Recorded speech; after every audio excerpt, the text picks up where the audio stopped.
Hello everyone, my name is Mayur Kale, and recently I came across one post by a doctor. He said if obesity is genetic, then why it skyrocketed in the last 40 years. Okay, so he also mentioned that yeah, there is some component of obesity which is genetic, but it is not as prevalent as everyone thinks.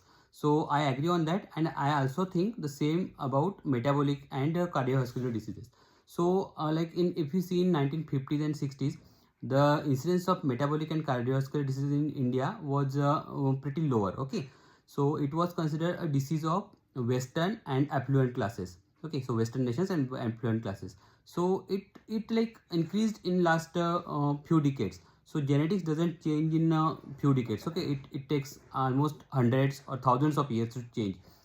So why everyone selling the idea that South Asians are more predisposed to this metabolic and cardiovascular diseases? The reality can be very much different.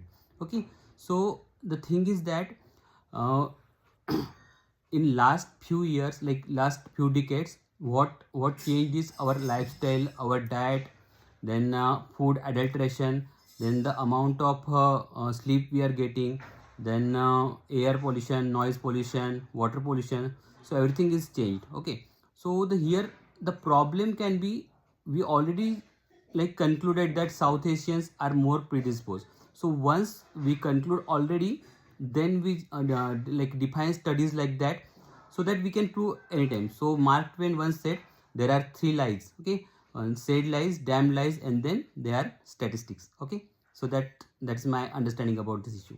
Thank you.